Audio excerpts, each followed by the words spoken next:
This is Sway. Sway. Sway. Sway. In the morning. In the morning. In the morning. Shake it, body. Wake your punk ass up. That crust out your eyes. That we could both do this thing together. It's all about making history, and that's what we're about.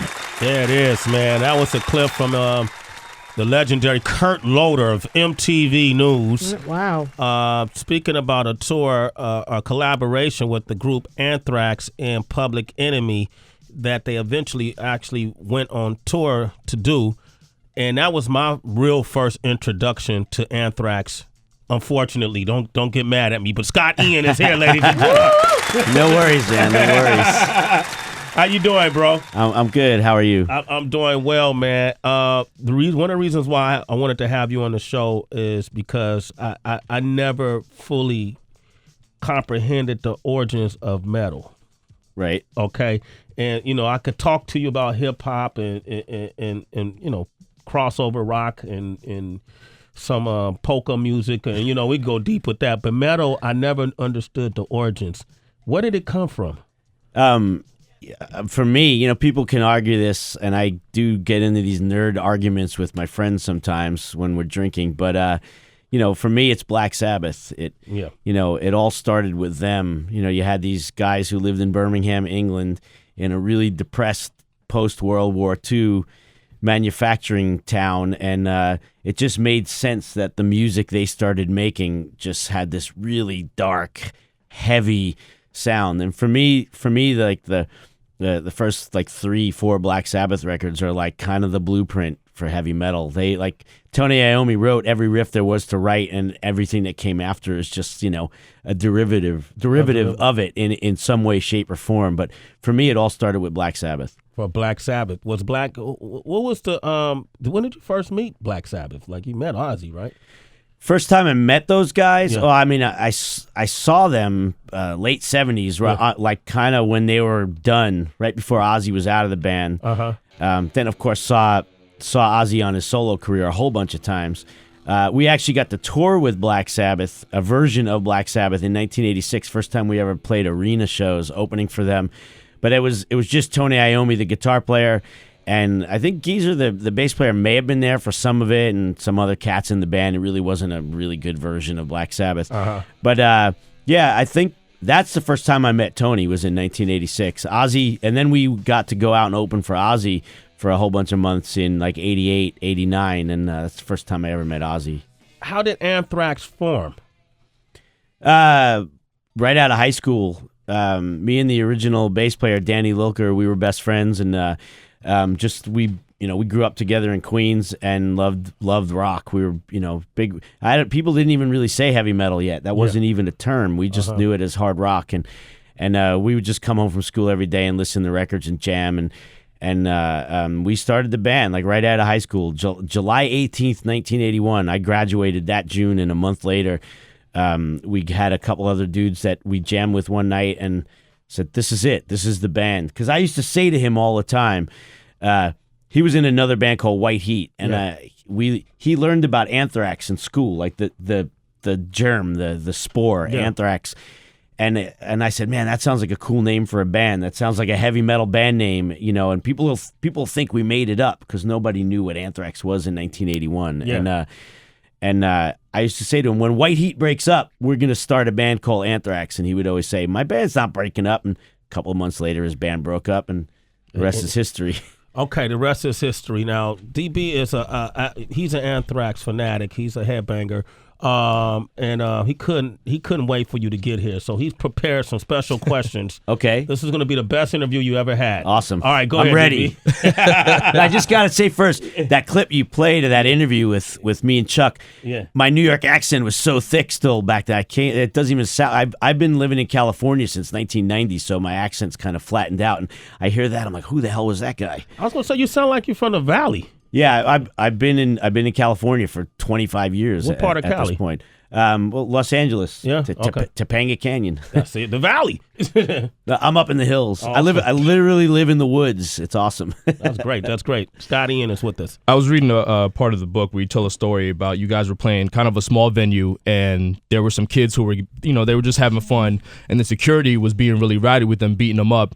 So you actually punched one of the security guys in the back of the head, was like, yo, stop messing with these kids. They kicked a couple of them out.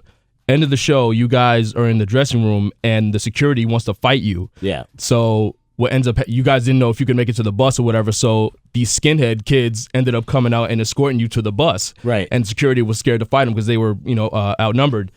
Were there ever any problems or incidents like that when you did the Public Enemy tour, being that it was kind of a different, more like, probably more Black mixed crowd, black crowd? No, those were the days. I got told a lot back then that I was way too brave for my size. No, on the Public Enemy tour, there was never anything like that. I think the audiences that were coming out to those shows, I think they really respected what was going on. People walked into those shows saying, okay, you got Anthrax and P and Primus and Young Black Teenagers. Those were the other two bands on that tour. And, I think people really came into that with an open mind. And it's not like before that tour happened, I said to Chuck, what do you think the crowds are going to be like? Do you think, because we were hoping it was going to be for the first time, like maybe black kids are come out and see Anthrax. So we're hoping maybe it's going to be 50% white, 50% black. And Chuck's like, no way, are you crazy? He goes, it's going to be all white people. He goes, 98% white. He said, depends. He goes, obviously if we're out on a rap tour, it's all black kids. But if we're touring with a rock band, because they had already toured with like some other rock bands at that point in time, he goes, we actually have a bigger white audience than we do a black audience. Yeah, that's interesting, right? And I was like, well, that's really disappointing. Being that this is Shade 45, we always have a lot of discussions about what we think about, rap being from the 80s and then coming to where it is now, and, whether you disagree or agree about whether you like it or not. Hip-hop has influenced you very heavily, so I was wondering what you thought about where hip-hop has progressed to at this point from where you were making music. Yeah, I mean, my friends, I'll call myself this. Some of my friends, they call me Grandpa Metal because, I really don't I haven't really gotten into, a life-changing, metal band since the 90s, like bands like Pantera and Sepultura and like Slipknot. That's like the last band I really got into. And the same goes with rap for me. You could call me Grandpa Rap because really rap music, it kind of lost me in the mid 90s. And then I just kind of fell off, and I'll hear things, that sound cool. Like some of my friends will play me stuff, but if I'm listening to rap music, 9 times out of 10, it's going to be something recorded before 1997. Damn. It's 2014, Scott. I hear you, but right. That's why I'm Grandpa Rap. Okay, Scott Ian, I'm the man. The story of that guy from Anthrax is the name of the book. We're going to open up the phone lines, 888-742-3345. It's Public Enemy and Anthrax. Sway in the morning, Shade 45. Scott Ian, the name of the book is I'm the man, the story of that guy from Anthrax, legendary band, and he's here with us today. And it's just interesting. We were talking about the parallels between different genres of music: punk rock, heavy metal, hip hop. The fuel is the same in many cases. I know with hip hop was people who felt disenfranchised that created a platform so their voices could be heard. Was that true in your opinion? Is that true with metal as well? Yeah, I think so. It's a very DIY attitude, with metal, especially, from the bands that we came up with in the early 80s, us and Metallica and Slayer. Nobody cared at all about what we were doing. Nobody cared. You couldn't play shows. We'd try and book a club, and the guy would say, learn a Van Halen cover set and then come back in 3 weeks. And that's how it was. Like, you had to do everything yourself. I mean, even everything from, signing the guy, Johnny Z, who created a label just so he could put out Anthrax and Metallica because nobody else would. Yeah. Because every major label in the city would tell him, this is noise. Nobody's ever going to listen to this music. You're crazy. And that's probably why he called his company Crazed Management, because he put his money where his mouth was, and look what happened. Anthrax and Metallica and Slayer, 30 years on, and we're still at the level we're at. So it's he had the foresight to know that people are going to care about this music. Yeah. This is a great read too. Make sure y'all pick up the book as well. Scott Ian has joined us. Go ahead, Heather. I know you're looking at his beard. You're looking at his goatee. I'm looking I know at it's famous. everything because I'm sort of ignorant to it all, only because I just grew up believing, and it's ignorant, but I want you to help break all of this down for me. I sort of grew up believing that, heavy metal, rock and roll music is just like skullheads, demons, devil worshippers, drugs. Stay away from that. That's the devil's music. And so it's all true. And I know it's like the same way as like generalizing rap, saying every hip hop person smokes weed and has 5 cars and 10 gold chains. It's all true. It's not that. So, what are you talking about? Sorry, but help break that down. Like, what is it true? Is it not true? Help break that down. So much of that stuff just comes from the imagery because metal, especially with Black Sabbath, so much of the imagery and the lyrics they were writing came from like horror movies. So that's really where a lot of that comes from. The best way for me to describe it is if you like horror flicks, well, that's kind of the same as heavy metal. It's using that type of imagery to either shock, or get your attention. Because I couldn't actually name you one dude, and I know a lot of guys in bands over the last 35 years. I don't know anyone that actually worships the devil. Right. Wait, so are you guys hip to the Illuminati? Well, I mean, I know about that stuff, but I'm not a conspiracy guy, so Okay. either for me, all that because we've had our share of that kind of stuff too, using that type of imagery, on album covers or whatever, because that's what works, for the audience. But that all just comes out of the fact that Black Sabbath was writing real dark lyrics, and of course they influenced everybody. Like bands like Iron Maiden who have like this zombie character who's named Eddie on all their album covers, and that imagery just kind of goes hand in hand with the music. We were talking about what happened to metal, where at one point, not that it's disappeared, but I remember in the 90s when Nirvana came around and grunge became big. Did that cripple the metal scene at all? Not real metal, but it what it did was, the stuff in the 80s that got really, really big on MTV, what we used to call the hair bands, bands like Poison and Rat and Warrant and that kind of stuff, which we had nothing to do with. But in the public eye and in the media, they would lump those bands together with bands like Anthrax and Metallica. Yeah. And we were like, we have nothing to do with that scene. We don't look like those people. We're not writing pop songs. We're not on the radio. Y'all didn't wear women's clothing. Yeah, exactly. We weren't okay. dressed like my aunt. Like, it's, that's, we had nothing to do with that. So when grunge came around and Nirvana blew up, and then, bands like Pearl Jam and Soundgarden, whatnot, and they're just wearing their dirty T-shirts and jeans and sneakers, and so that kind of blew out that whole scene, that hairband scene.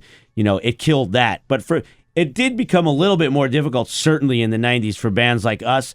But we were able to weather that. We just put our heads down and go to work, basically, and just kept doing what we were doing. Stuck to your roots. Ian, I'm curious because you spoke about the origins of anthrax, and obviously is influenced by that acute disease that had everyone frozen in fear. What would you think about a band that called themselves Ebola? Good idea. Well, in 1981, it would have been fine, because what makes a difference though is Ebola is like actually it's a virus. It's organic, whereas anthrax is like something that is weaponized and used like. In 2001, when people started throwing anthrax at each other, it's not something we ever thought was going to happen in the history of the band. Basically, for 20 years, everyone thought we had made up the name. Like, they didn't know. And then in 2001, that's the first time I ever realized, well, we've just kind of been renting the name all these years, So, it would be weird now if someone called their band Ebola, but 20 years ago, nobody would have cared. You know what I mean? Yeah. Scott Ian has joined us, man, a legend, man. Scott Ian, I'm the Man, the story of that guy from Anthrax. Pick up the book. Scott never personally bit off a bat head or nothing like that, right? Nope. No. Okay. It's gross. Gross, right? Okay, cool. And are you still on the road performing and touring, or? We're actually playing the official last show of the touring cycle, our last album, Worship Music, and we're doing this thing, the Knot Fest, out in San Bernardino on the 25th. It's Slipknot. It's a big festival, big metal festival they put together. So that's like our official. It's like 257 shows over the last 2 years or something, and and then we'll finish writing the next record and get back in the studio pretty soon. Okay, last question. Chavo from System of a Down. It's a good friend of mine. Who had to goatee first? I just for the fact that I think I'm older than him. Yeah. I've got a funny story about him. I know Chavo as well, and I'm a big fan of System. And back in the day, especially when they were more active as a band, I would get all the time, when System blew up, especially out in L.A. where there's a big Armenian population, like people would look at me and be like, System of a Down! Yeah. And I'd be like, that's right, I am him. Like, they're not even a name, just System of a Down. I'd be like, I'm him. And then what I would do is I'd act like a total cock. Yeah. And then Chavo gets the blame. Yeah, that's great. What a great friend you are. I'll let him know you said what up. Yeah. All right, Scott. Chavo's the man. He's the man, right? Scotty, yeah, man, thanks for coming by, man, and joining us and breaking that down for us. Thank you. Absolutely. It's Sway in the morning, only on Shade 45.